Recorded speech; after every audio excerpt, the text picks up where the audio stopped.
welcome to the Sunday Dialogue Group, April 2nd, 2023. We'll continue with our reading of The Awakening of Intelligence, page 402 in the PDF and 369, you said, Margo, in the hard copy. Okay. Okay, we're reading, and this is the chapter, Thought, Intelligence, and the Immeasurable.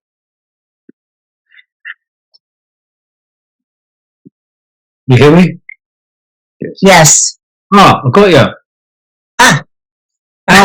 Output volume. Why has that been changed? I ain't touched nothing. Gremlins. Well, annoying that. In all the years I've had this, I've never ever had to touch that button. I'm using this all week. Okay, thanks for that. Gotcha. Parachos. Please check your speaker settings. Arrow next. Oh no, it's John. Arrow next to the mute button. Got it. Sorry, guys. Okay. You didn't miss anything. We're just about to start. About to start. Audio settings, that is. Remember that for next time. Okay. Okay. 369, middle of the page. Yeah. Got that. I do not know if you have noticed it, but if one has been observant, aware of the things around one and in oneself, has not just lived to earn money and have a bank account, this and that, one must have seen how little space one has, how crowded it is in ourselves. Please watch it in yourself. Being isolated in that little space with enormous thick walls of resistance, of ideas, and of aggression, how is one to have space that is really immeasurable? As we said the other day, thought is measurable. Thought is measure. And any form of self-improvement is measurable. Obviously, self-improvement is the most callous form of isolation. That's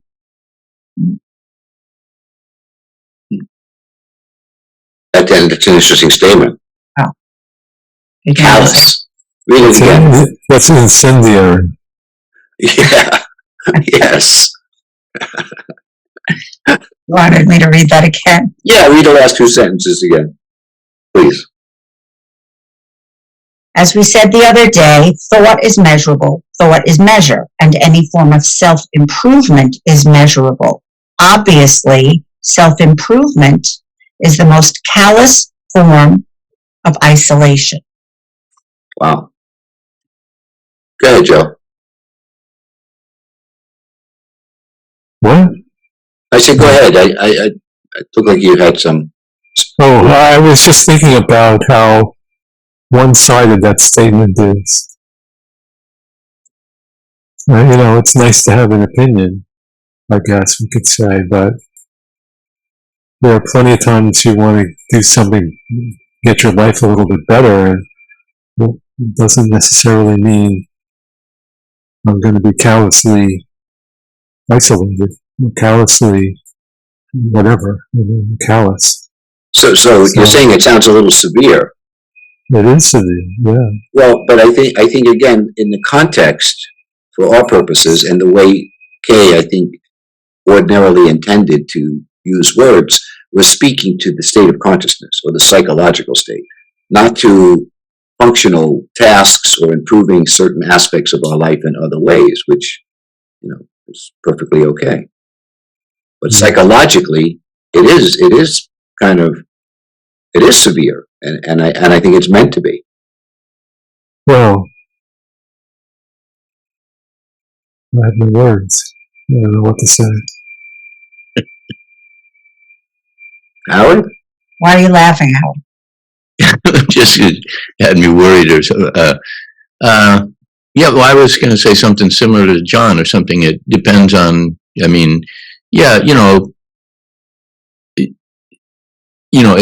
you have no roof over your head or something, you want to get a roof over your head, but it's not self-improvement.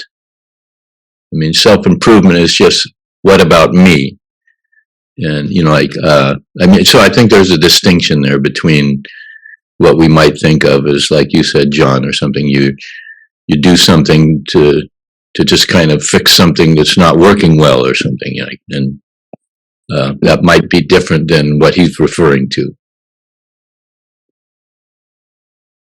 What he's Yeah, referring the operative word in that last sentence that you said is might be.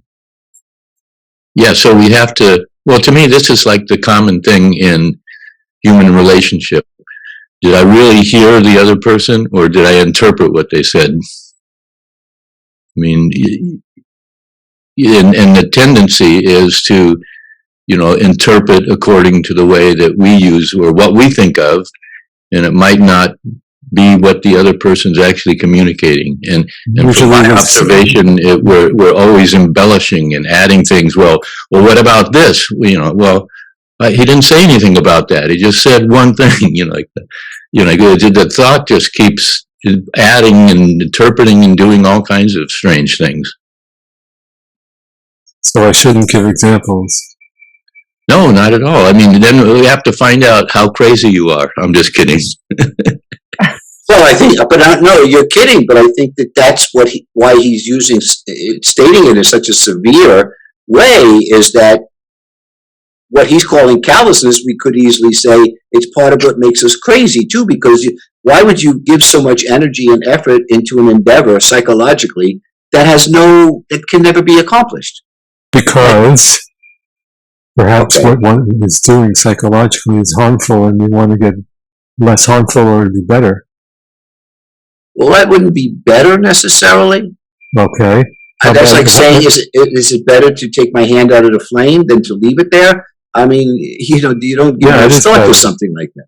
Well, but you wouldn't think that. Well, wouldn't self-improvement, let's take getting sober as an example, or giving up an addiction of any kind. Would you consider that self-improvement, and how is that a callous form of isolation? That's life and death. Yeah, that's a good question. I'm kind of thinking that I was thinking. That's one one example. Yeah. There are others. I suppose I have this habit of kicking the dog, or beating my wife, or doing a million other negative things, and say, wait a minute, that's not good. I should be a better person. Okay, but I just so we have to clarify. The key phrase is self-improvement. Yeah. That's what I just picked up on. So it's improving the self, not me. Right, not the human. Right, the human may realize that kicking the dog is destructive to the dog and painful to you and people around you who watch you kick your dog. But when the self, the me, thinks about improvement, I think that's the particular area that we're really looking at. So one self is not the same as another self. So we have to be careful when we read his words. One self. Yeah, what do you mean? Clarify that. But that's when he in his sentence here. Let me just read the sentence. Self-improvement. When he says self-improvement, he's talking about improving the self, not a person thinking about improving themselves. Not the human, yeah, about the psychological entity called me. Yes, exactly. That is reflected in the term self. Yes. Well, then I'll accept the reality of what he's saying. Okay, well, but you see, but that you see what you did. So in other words, not the behavior, but the self, which would right. That's what I hear you guys saying. Yeah. Yes. Yeah. Wow. But the industry. Hold on. Wait. I want to hear wow. Wow, I said wow. That's all. Because you see something to see. Wow. You always think Joe's going to say more, and he doesn't usually have anything. I know Joe. He's not going to say more. I can't get him to say more. That's not my goal. I don't want to improve Joe. Yeah, right. Yeah. So No, but I think that distinction is important, Joe, and the fact that you came to that is really, to me, an essential of dialogue. It's like, okay, so I'm thinking this, and my thinking this is having me perceive it in a certain way, and now we clarify it, or we get out of this fog, if you will, of what are we actually talking about, and it takes a little bit of dialogue. It takes a little bit of back and forth, and then you realize, oh, okay, now I see what you're saying, and that makes sense, or I understand what you're saying. Well, yeah, okay, that's fine. I'm just thinking about how those words in his sentence are basically what's the way to put this? Talking about a different dimension than what, let's say, I took them to mean the first time. Which is why so few people really understood what Kay was talking about. I think that's a perfect example because we tend to be more literal with words or more. No, I think it's just about the common daily meaning of words. Right, exactly. That he maybe did not use the same way we did. Correct. That's exactly right. Yeah, just like yes, the common meaning of the words are always coming in the way. Like, and one of the best example is the word divide. So the origin of the word divide is like to separate something in two different parts to have a better look. And the way we use word divide is like fragmenting something. And the other is that with that phrase self-improvement, I guess the thought or the intellect, the mind can only have idea about improvement is because there is something you see, and in the with the comparison of that there is another state, and then you sense that there's an improvement, and here I guess the way we are talking about it is you are just drinking alcohol or taking drugs or something, and then you see you see the conditioning of it, you see the stupidity of it, and you stop doing it. Is that improvement? It's the ending of a stupidity. It's the cessation of a conditioning. How can Yeah, it but be? you don't think it's self-improvement? How can it be improvement? You're not kick. I don't kick the dog anymore. That's better. That's a better life. Yes, but For me who's and the the self? dog. We'd have to define who the self is that we're referring to. Yes. Well, that's yeah. What I want to. Okay. Here's what I want to know. Somebody tell me. How do I describe Howard's going to answer. Howard? How would I describe what I'm talking about without using the word self-improvement? Let's say changing my life so I don't kick the dog. Well, this is, again, it's the image that we apparently think is me or something. So it's improving the image of, I'm concerned, my concern is about improving an image. It's not about something out there. It's like, because I'm just focused on me and my image. Like any of these other stuff of like, I stopped doing something stupid, like that's not, I mean, you could go, oh, if I don't kick the dog, I'll be a better person. Like, so, I mean, but that's different than, stopping kicking the dog. This is like, I'm doing that simply to improve my image. Right. I think, to your point, Joe, to answer your question, it's really just looking at a situation and saying, is there another way to do it that might be more efficient? That in other words, if I'm shoveling my driveway with a small shovel and somebody comes along with a snowblower, that's not self-improvement. That's simply a more efficient way to remove snow.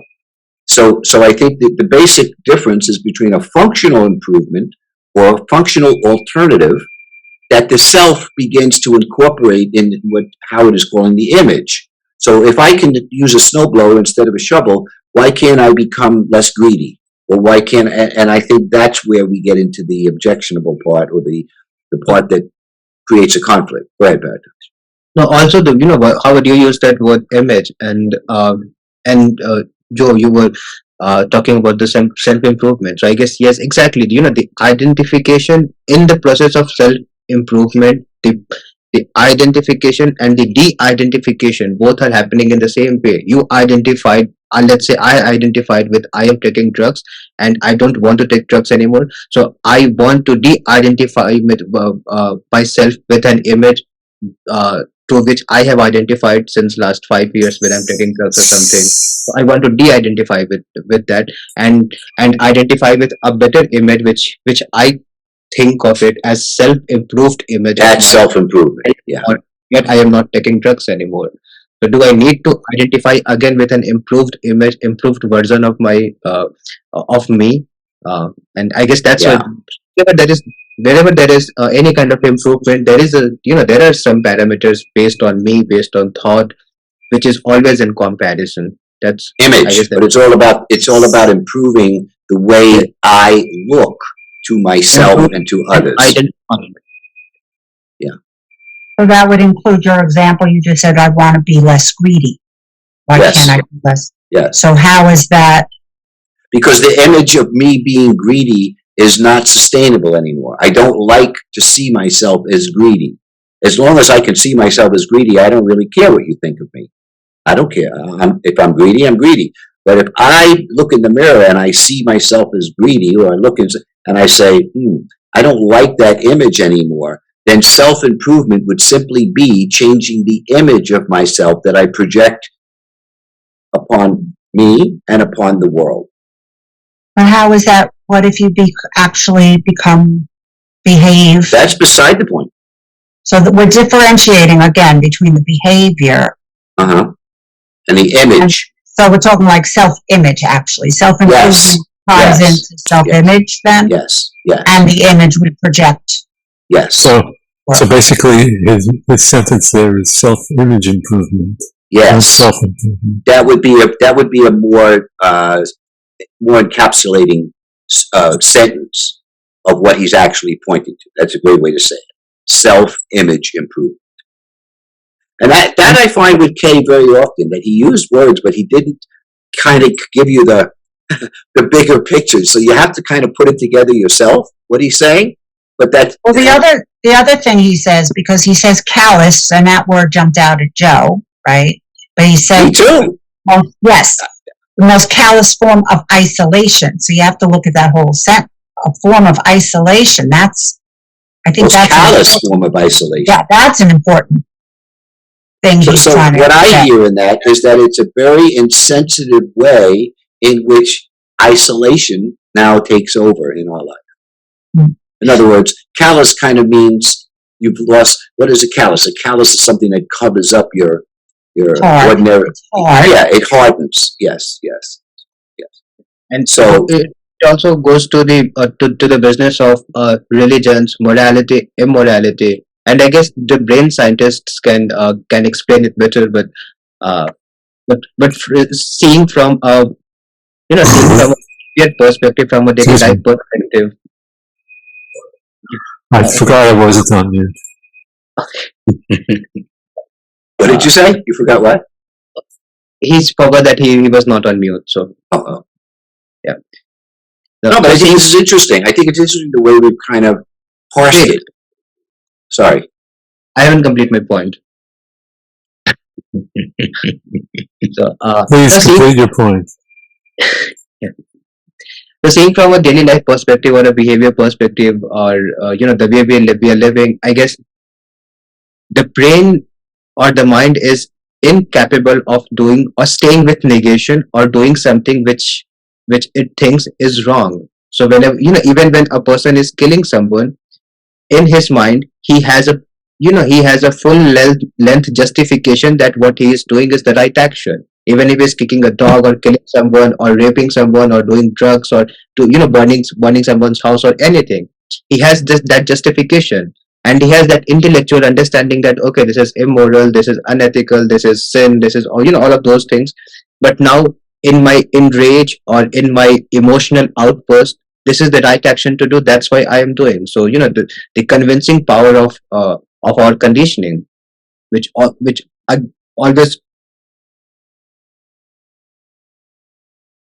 sucks us in the black hole of conditioning.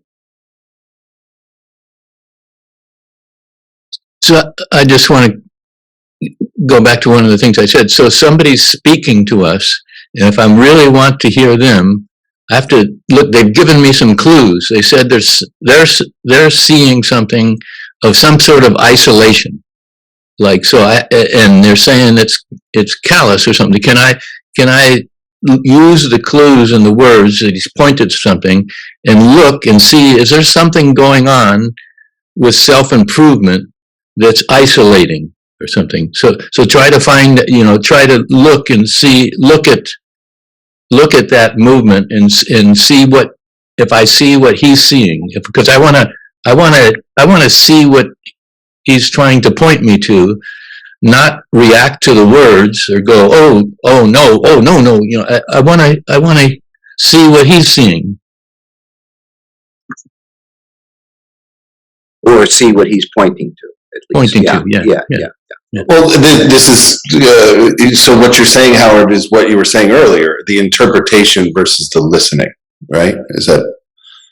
Yeah, and it would be to say, oh, callous, that's pretty harsh or something. That's interpretation. That's not listening. Well, could it be both? Could the interpretation that it is harsh, you know, if that, let's say by my standards, I mean, I was struck by that. That's why I said, wow, because it did strike me. People don't usually talk that way. I mean, he's putting things together that don't usually get put together, like Right. self-image and callous isolation. You know, he uses these metaphors in a very but it's. I think this is something for each person to observe or something. If you go, that's pretty harsh, or you say, you might, I mean, that's a pretty strong word. I mean, it's, you can notice, that's a pretty strong word, but, but if there's something going, wow, that's kind of, come on now, like, that's pretty hard. Something. I mean, I'm just saying you can. No, I hear what you're saying, but I think he uses these words purposefully and intentionally, because if he didn't say callous or use something that was a little more severe, we might not listen. It might not get our attention. It got my attention. It got Joe's attention.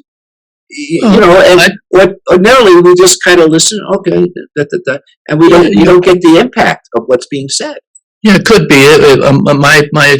I'm not sure, but we do sometimes use these words to emphasize. But I think he actually feels that's the truth. That's the fact. Yes. Who's the he in that sentence? Okay. Howard. I'm asking Howard. Sorry.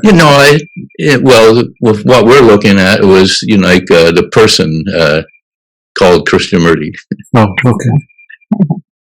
Well, that's fine. But there needs to, in order to communicate anything in any language, you need to have some common understanding, or else we're speaking in foreign languages that are unintelligible.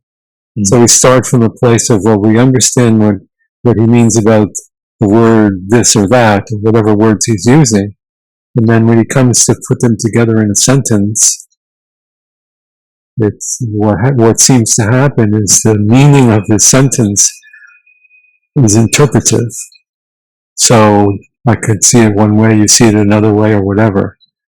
And so that's where I think the dialogue we try to figure out what the hell he's talking about, and which meaning and meanings he's imputing. Yeah.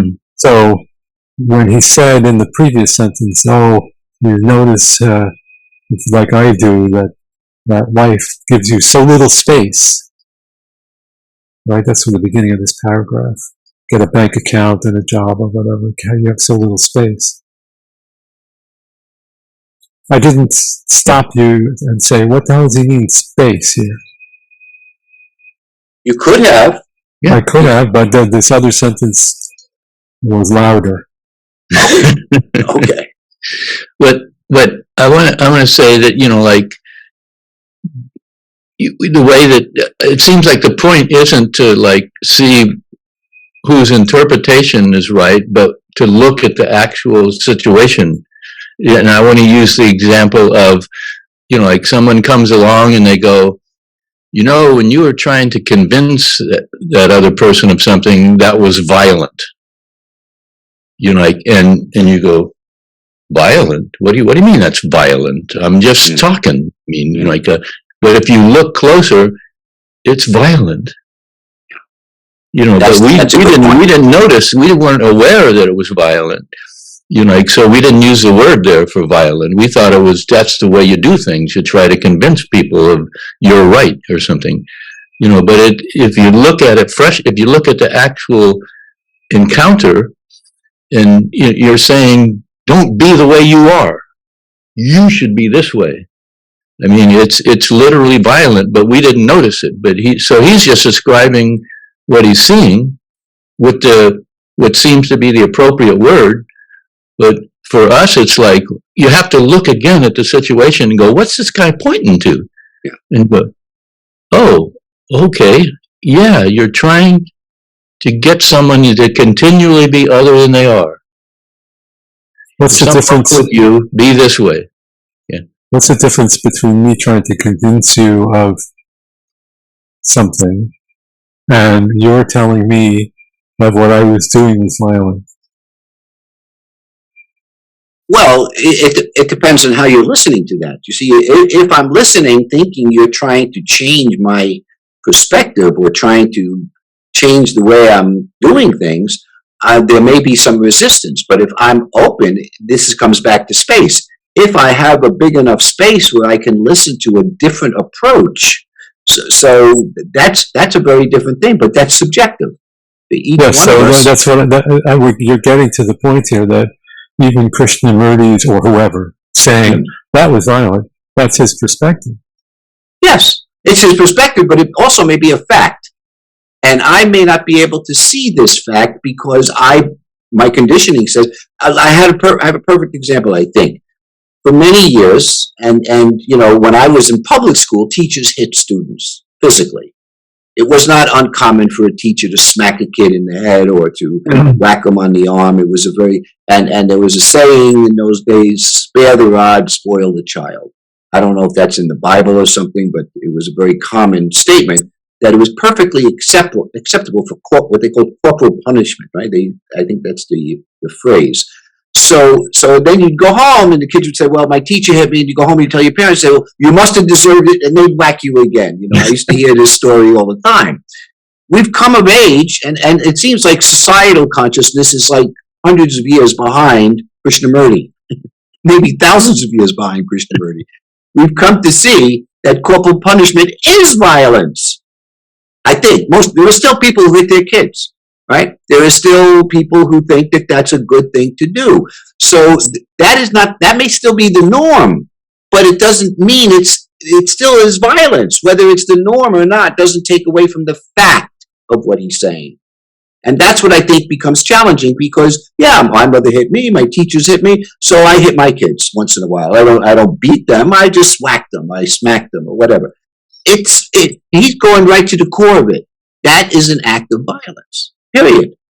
Now, you have to figure out, not him, he doesn't have to convince you, Joe. He doesn't have to prove to you it is. You have to see for yourself whether it's an act of violence, and that's what dialogue is about.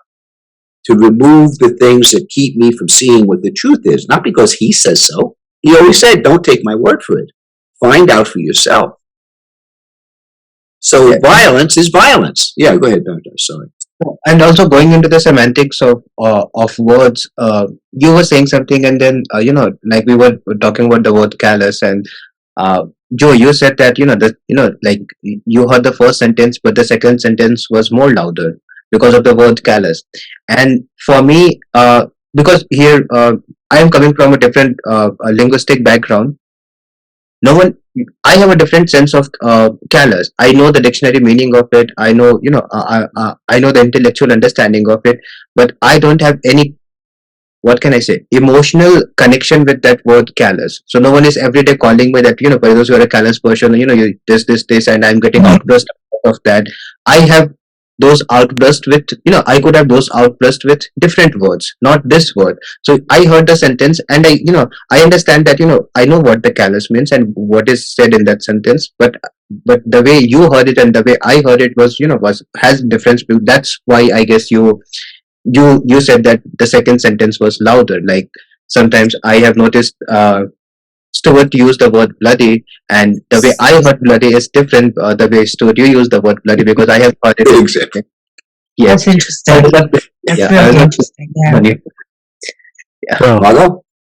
Joe? No, it's just what Paratosh just said. I mean, it's all about, the whole power of words, but where culture may just be one factor. It's a big factor, but all of the different ways that we can hear words differently. And that's why you, Paratosh, are often talking about this whole thing about understandable terms, right? We have to make sure we're all understanding the meaning of whatever words we're using here. So that's why I think it's great, Joe, that you stopped this here. But this is just so interesting, even with this one word, that just a cultural difference on this one word would create a whole different interpretation. Wars have started over this misinterpretation. I mean, of one word. we're different. Well, I'm the only woman here, but so there might be a gender bias. I might hear words. That's an assumption. Different. I said might. She's a woman, whether you're assuming it or not. It's a fact that I'm the only woman here, but the gender bias might be. No, but I mean, ages, cultures, where we grew up, how we grew up. You were talking about the whole corporal punishment thing, I mean, there's so many factors. Yeah, so words, it's. So can we have What, Paratosh? No, can we have this sense of indifference with each of us, which our own understandable terms, that what understandable terms I carry. My experience is like your example with corporal punishment and Joe, your example with the word callous, and my example with something else. So can we have the sense of indifference, not just in dialogue, but but in our daily life, that that okay, this is the way. Or can we say that callous and indifference are not different? They're just two different expressions of a similar pointer. No, well, I think Paratosh is saying, can we have indifferent to whatever word, whether it's about anything we're talking about, is what you're saying. Examples, any reference, anything.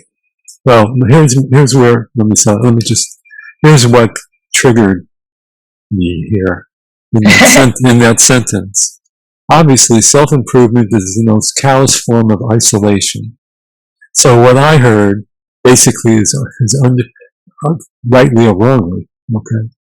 I'll admit that it's my interpretation, but what I heard is if you don't want to be callously isolated, don't try to improve yourself. Okay. But as we spoke about a little bit earlier, what does the self-improvement mean? And you guys have shown me that it's quite likely you had a different interpretation of self than I did. Mm. Which I think is true for most of us, Joe. Paratosh and Stuart, did you want to say something? Howard, I'm sorry, Howard. Yeah. No, I just want to mention, like, what I thought maybe Joe was going there when you asked, what was the difference between, like what I had just said or something and convincing or something. I thought, but years ago when I first really encountered dialogue, I was, doing it on like email and stuff a lot, and I almost want to say I made the mistake or something, but it was a learning experience or something to say, I'm not trying to convince you. And I got so much pushback, yeah, sure, yeah, come on, yeah, you're not trying to convince me, so, but if you look at our, lifetime experience, it's probably almost never that someone isn't trying to convince you. That's right. I mean, so you go into your memory and you go, that's not possible. I'm sorry. That's what everybody's doing. You're trying to get something, but if you look at what Kay says or something, he doesn't want someone to accept some idea. He wants you to see it for yourself. Right. And there's a huge difference between, it sounds true and really see it. So this is to me the difference in dialogue. We're here to see if we can see something for ourselves. And now I can't say that everybody's trying that gets this, that dialogue is about exploration. So when we say something, we're just saying, I don't know, what do you see? But so it isn't convincing. I mean, for me, but if for somebody who's never looked at this, they're just going to go, no, I'm sorry. You're not just looking, you're trying to convince me. So with all due respect, right, the moment I hear that, I dismiss everything that comes after it. right? With all due respect. So, anytime you say, I'm not trying to convince you of anything, you absolutely are, and the person knows you absolutely are. So those disclaimers are paradoxical. And the very nature of a disclaimer is that you're doing exactly what you're disclaiming. But to that point, here's something I've always been curious about, and sort of to what you're saying. Krishnamurti always says what you just said, Howard, about, and you said it, John, about don't believe, you don't have to believe me, just, see if it's true for you. I always wonder, though, isn't the implication like it's actually true and you just need to see it for yourself, and if you don't, that could be one interpretation. Well, then he would be like, carry on and whatever.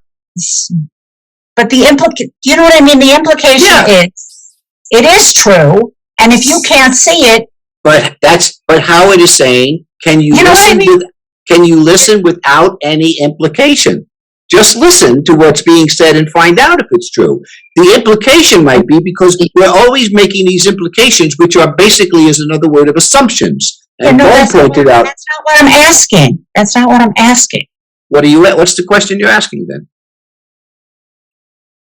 Well, just like what Howard was saying about, and what you were saying, I'm not trying to convince you of anything, but of course everybody interprets that. Of course you're trying to convince me. Right.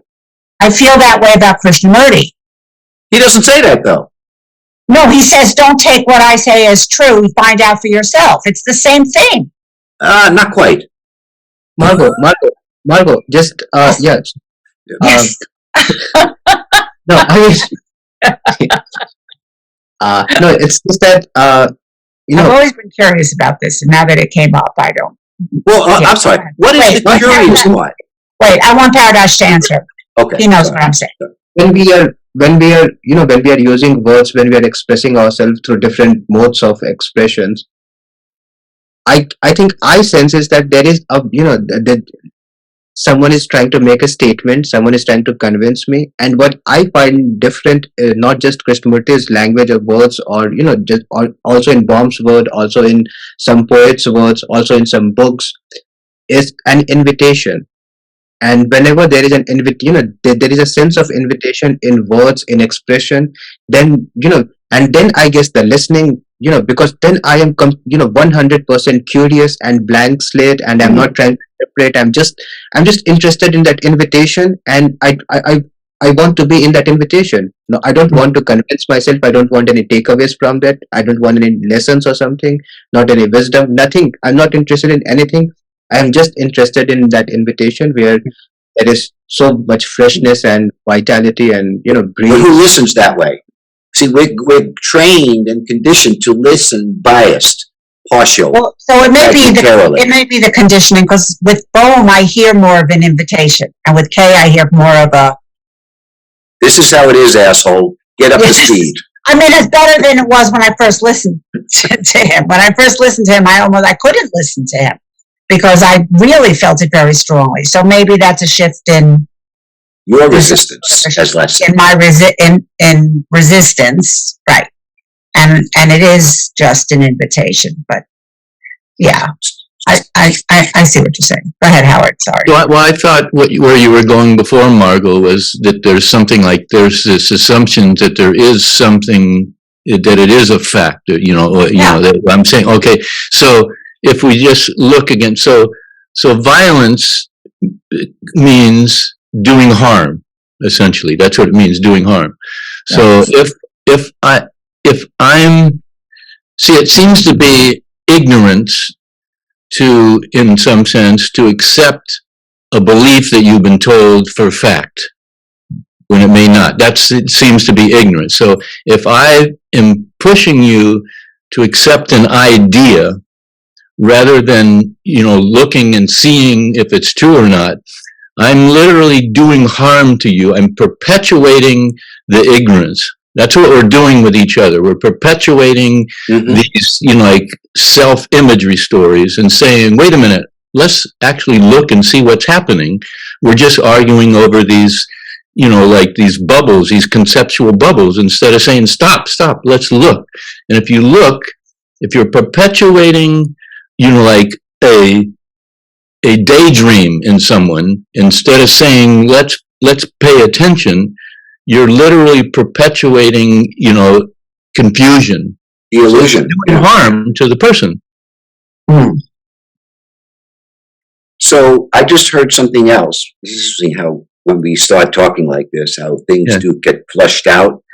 Yeah. So when I've been conditioned to authority, teachers, parents, religious leaders, politicians, elders, respect your elders was a big thing when I was a kid, right? So anybody older than you had more authority, had more significance than you did. You're just a little shit. So if somebody is an adult, they have more experience, they know more. So this whole business of authority. So there's only two kinds of authority. The ones that I like, that I can listen to, and the ones I don't like. And this is really evidenced in school. I failed biology the first term. The teacher who was an authority probably was as good as the teacher I had in the second semester of biology. I failed.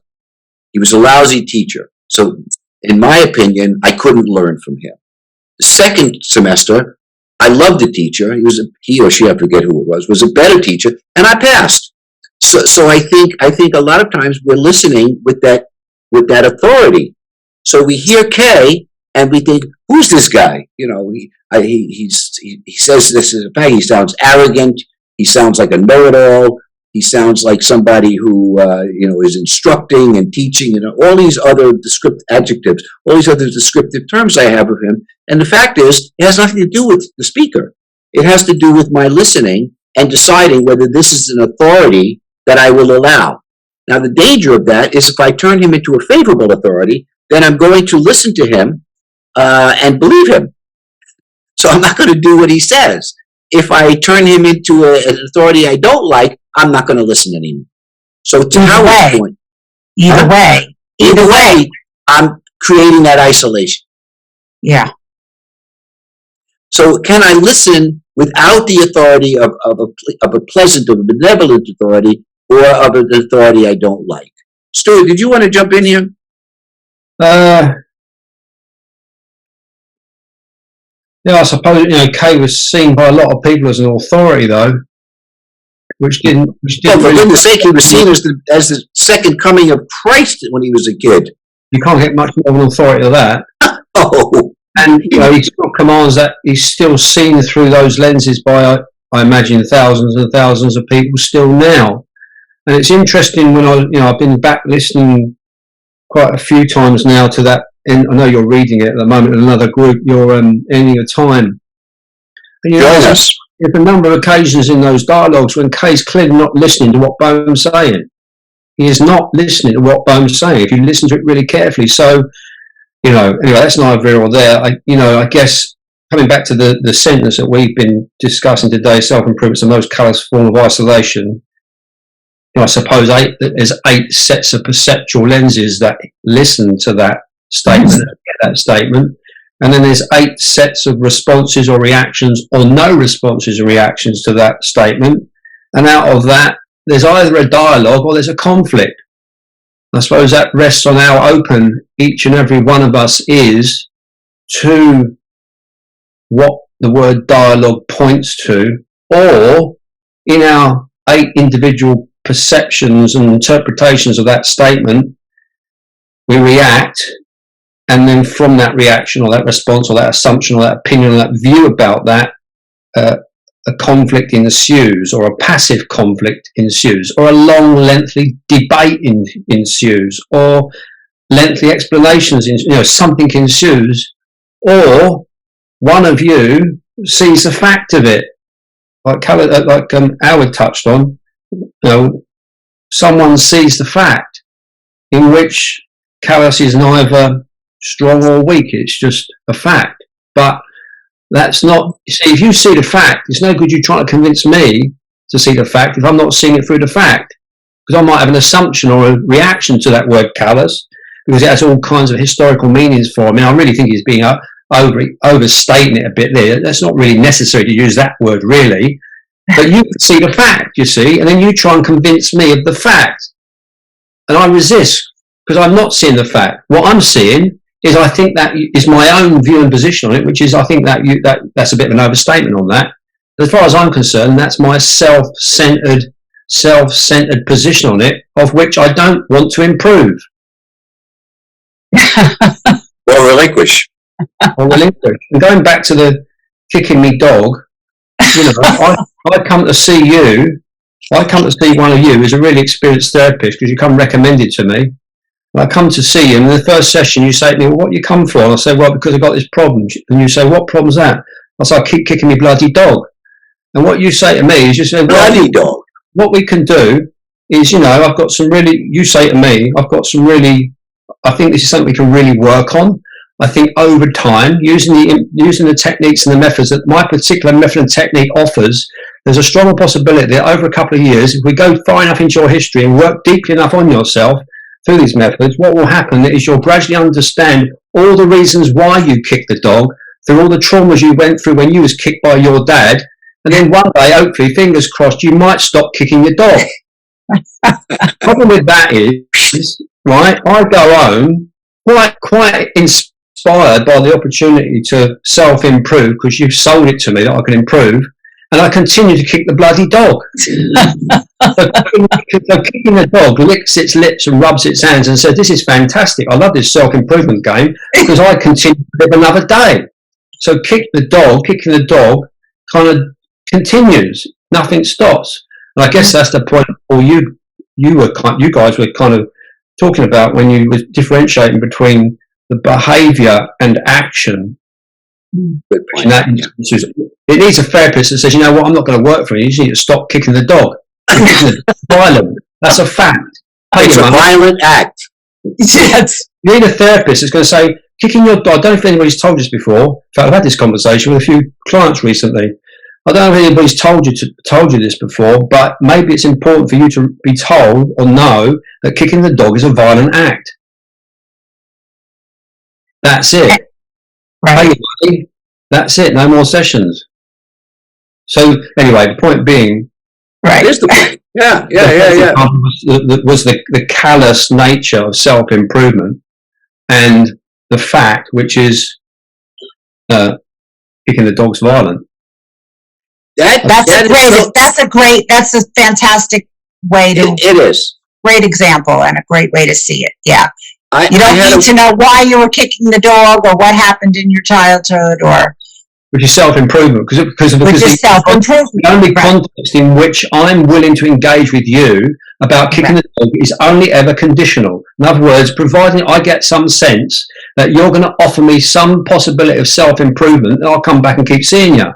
Right? Right. If you don't offer me that and you just tell me that kicking the dog's violent, right? In other words, you just state an unconditional fact, then it's Right. highly probable I'm not going to come back.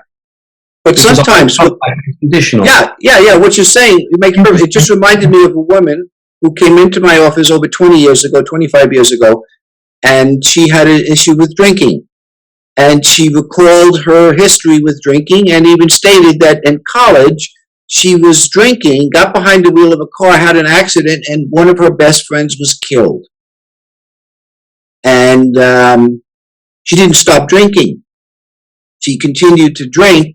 Now she had more reasons to drink, right? She was the driver of a car in which a college friend of hers was killed. And I don't remember how it came about, but she was, to this day, haven't seen her recently, but she always I'd see her around and she'd always say the story is that she came into my office, she told me this whole horrible, bloody story of her drinking career. We don't use that. And I just simply looked at her and I says, well, have you ever considered stopping? And for some reason, it hit her in a way, I guess, that she realized she'd never considered stopping. Yeah. From that day forward, she never picked up a drink. Yeah. Wow. There wasn't anything else I needed to say. I didn't have to prove anything to her. It was simply a matter of, in her mindset, she had never considered stopping for some reason, which sounds crazy. Go ahead, Stuart, sorry. No, so take that, that example, John, a good example of generic self-improvement would have been, let's examine your history to try and work out why you drink. Yeah. No one And ever how do you feel about somebody dying and, and all of that kind of crap? no one thinks to say like what you said there. Have you thought about ever considered stopping? And something went off in her head, and from that day forward, she never picked up a drink, to the best of my knowledge. It's over 20 years. Yeah. Yeah. So she didn't need any counseling after. Well, we did. I mean, we continued in a relationship for a little while, but it wasn't to get her to stop drinking. Mm-hmm. That was done in one session because of a simple, direct, and that's what I think it separates Kay from others. Other people beat around the bush, as you always say, Stuart. Let's examine it. Let's look at it. Tell me about And that would be the self-improvement part. Yes, The yes, examination yes. and the Abdication of responsibility, complete and utter Yes. abdication of any responsibility for seeing the fact and acting now. mm, Is I will not kick the dog. End. and done. You point it out to me, and I just happen to be sufficiently receptive and open to hearing what you're saying, like that woman John spoke with, where it just stops. So you do me a favour. If you say to me, "No, we're going to work out why you kick the dog," then you're not doing me a favour. You're basically enabling me in my tendency and wish to abdicate responsibility. Yeah.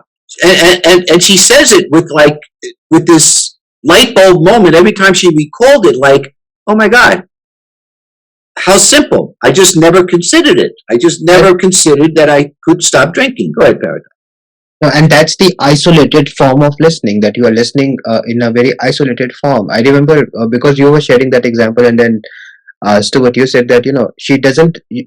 That woman never heard this statement or this saying that have you ever considered stopping, the way she heard it in that session, in that moment. And I remember one of my friend always used to say on many points that you sound, the way you put the way you use words or the way you express something, it sounds complicated. And I always ask him that what is complicated. And I remember, I guess 1 or 2 days ago, we were in the meeting, and then Natal was there, and Natal said, so let's bring this down to earth. And I love that phrase.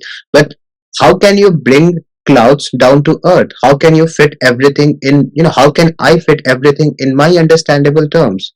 Am I not strengthening the walls of conditionings of my understandable terms, that everything has to be served on my plate, on my convenience, on and if there is something which is not aligning with my convenience or my set of example or my words or something, I'm not going to listen to it, because it's not acceptable to me. So the authority you were talking about is not the external authorities, but always this inner authority who is deciding that this is the external authority I'm going to accept, and this is the I'm going to reject. Yeah. The world That's according the- to John, the world according to Margot, the world according to Paratosh. Yes. So it's amazing we can communicate to each other at all, since we're all in this authoritative state of omnipotence. I used the word omnipotence the other night to describe the self. We become our own God. Do you have any reference to Pink Floyd about what we are talking? Probably. Because I'm wearing Pink Floyd shirt today. Oh, Dark Side of the Moon. Yeah, I just sent Natal. I sent Natal Echoes. Nice shirt. Echoes is like a 23-minute song from the album Metal, and got great lyrics, and they have an AI version.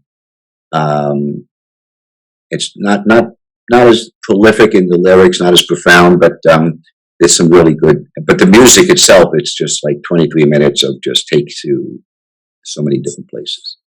Anyway, I think the wall is really all about authority. Much of it, parents, teachers. Leave those kids alone. Yeah.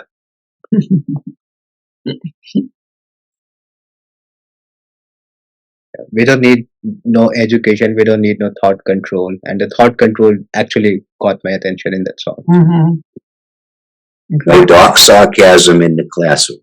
Yes. Yeah. Oh,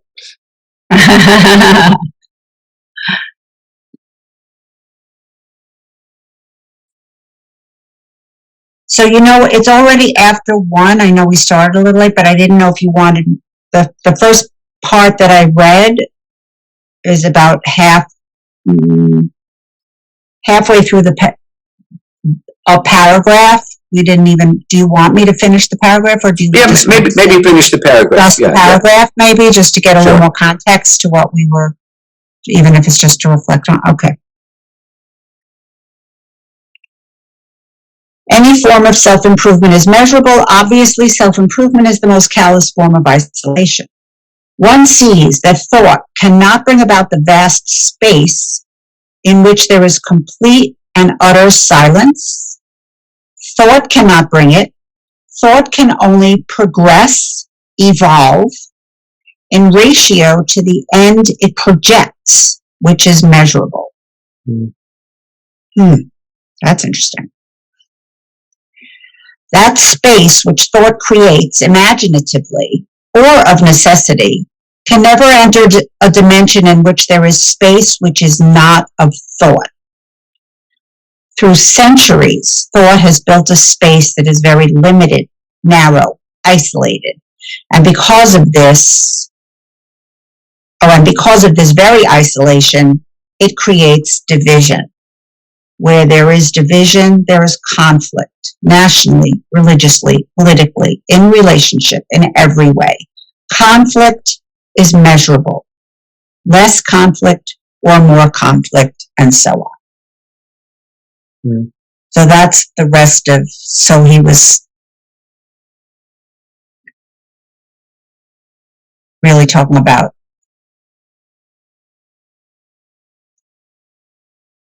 thought there, in terms of, that's a very interesting sentence, I thought, where he said,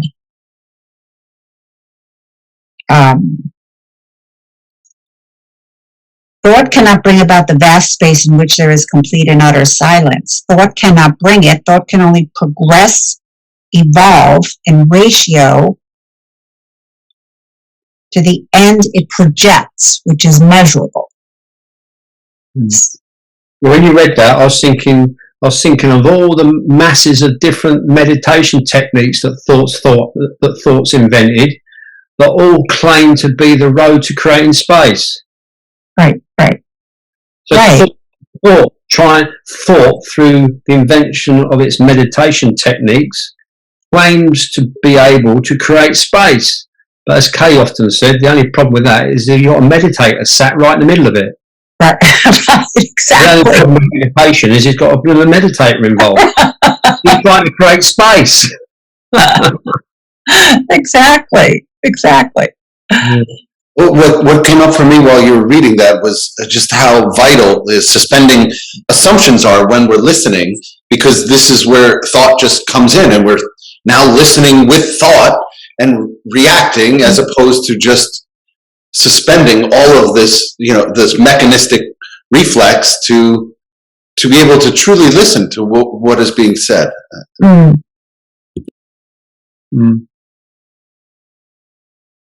And also, Todd, I guess, what you just said, and if I have that understanding that I am listening, then in some way I'm not listening, because then, then the motive is kind of operating from, in that field. But, it's, I guess, in the communion, there is no two separate action going on, which is known as speaking and listening. There is only one movement happening in communion. So one of the biggest and most popular ways of self-improvement is to become a better listener. Yes. Which is vanity, yeah. I'm a good listener. I'm becoming a good listener is the path to vanity. Paved by vanity. Yeah, that's a big one for self-improvement, isn't it? That's a good example. Just listen. People came and paid trying to be a better listener. People came to Stewart and came to John Conway because we thought we were better listeners. And so people would actually pay us to listen to them.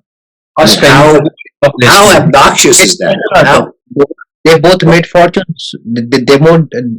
Stewart made a fortune. He goes on more vacations and honeymoons than I do. So he must charge more money. I was good at not listening, John.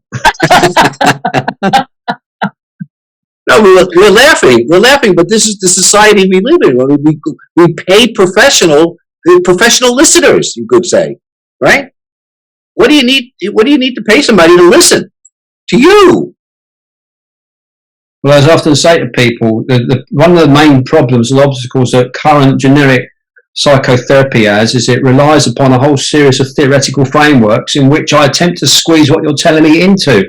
And if I'm doing that, I'll guarantee you one thing: I'm not listening. In fact, what I'm doing, I'm listening to what I want to listen to.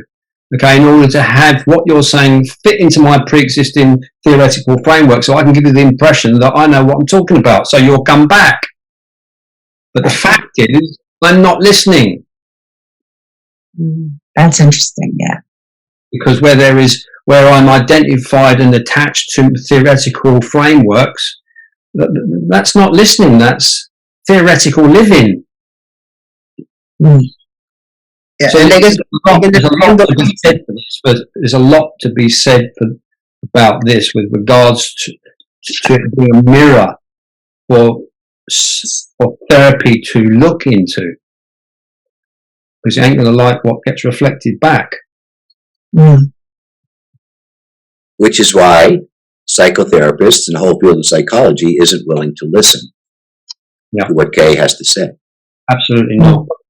And even that theoretical framework, Stuart, you were pointing to, I guess, is built up on a sham, because how can I talk to a therapist and the like you said that, just listening everything, just gathering the information and squeezing it, and and if this is a framework I have learned in the college, in the school, and I'm trying to spill it whatever I listen, and then out of this modulus, out of this mechanical way of listening, I'm going to offer you a solution, I'm going to offer you some counsel, I'm going to offer you something. And so then am I listening? And is the other one is, are we in communion, or are we just, it's like I have a tummy ache and I'm coming to you as a doctor and saying that I have this thing happening to me, can you give me some pills or something? So it's the same thing. It's treating the symptoms. Yeah.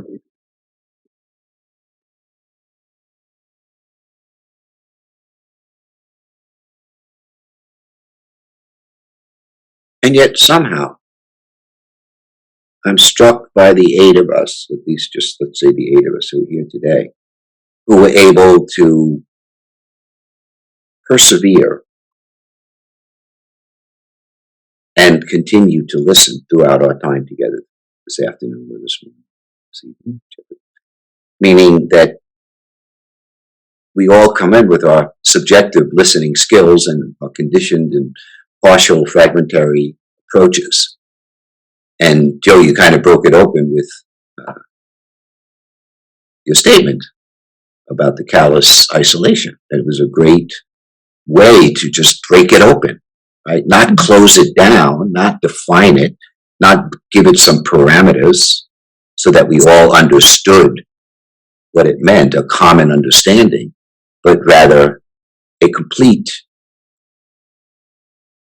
letting go of all of that and just exploring together, which I think is, I don't know, I won't say what I think it is. That's I was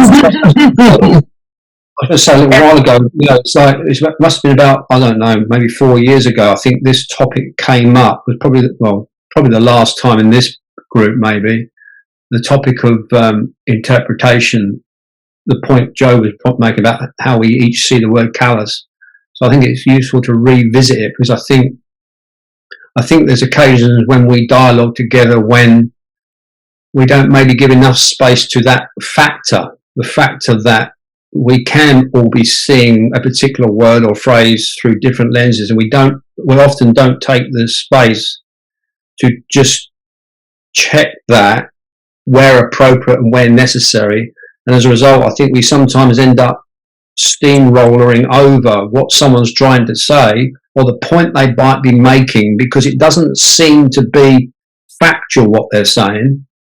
And so I think we miss opportunities to deepen our understanding of what's actually being said. So I think it was useful that this has come up again today, because as I say, I think the last time was probably about 4 years ago. But that's been my observation, that there's occasions when we don't necessarily there's not always the opportunity for one to complete what one's saying, clarify what one's saying, because it's sometimes met with the fact that you're clearly not seeing, that you should be seeing. Yeah, so it's good to revisit that. Anyway, that's the only point I'm making. Because I might not always see the fact. I might just, I might be stuck very much at the centre of my own position on it and not be able to see the fact. But then if we can go into it and clarify, then there's always the possibility that there might be a moment when I see the fact, like an insight. So I guess what I'm saying is maybe we must be careful that we don't cast a shadow over the possibility of insight by not having sufficient appreciation for the space that we sometimes need to take to clarify what we're saying when we're sharing. Because even if one of us can't see the fact, we need to make sure, that's a great point, I think, that we all understand what we're saying in the first place. Because sometimes maybe we do see the fact, but we're not hearing. That's why that clarification of just the word, the callousness and the isolation and self-improvement. Without that, we might have all thought we were communicating, on the same page, and we wouldn't be. Yeah. Which again comes back to the necessity of understanding all knowing we're using words that we are all on the same page with. Yeah. Because of the conditioning, because there's so much heavy conditioning around everything, and words maybe carry some of the most powerful in an idiosyncratic way. So I have to ask, Paratosh brought it up, and I'm not quite sure I know what is meant by the English meaning UK, United Kingdom use, of the word bloody. Might be a good note to just end on today. Well, I only say I use it. Okay. Partly habit. But what does it mean? Oh, I mean, is it a slang like the way we use fucking? Like, yeah. It's a fucking thing? Is it bloody? Is a cleaned up version of saying fucking? Fucking nuisance. It's a bloody nuisance. I think the East End of London, I think it probably came out of there, because a lot of Cockneys and East Enders use, bloody this and bloody that. And I was born not a sort of tad outside that area. So it's partly cultural, partly habitual. There's an endearing feeling about it. I don't think there's any callous in it. I don't detect any I don't detect any callous in my use of the word when I say bloody hell. Right. I mean, it feels endearing. It's like in Brooklyn when you say go fuck yourself, or leave me the fuck alone. It's a very endearing way of just telling somebody to buzz off, but it's coming from love.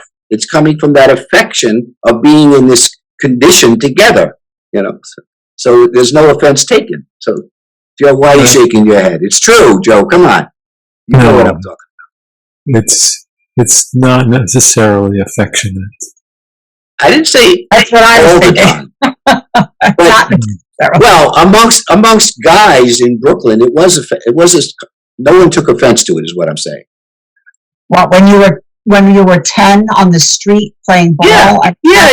That's not a great frame of reference. Well, but you're a kid, go fuck yourself. It's like, okay, he loves me. He cares enough about me to say that, but just, leave me alone. You didn't say leave me alone. You said go F yourself. My point is that the word had a context and a meaning that wasn't offensive. That's the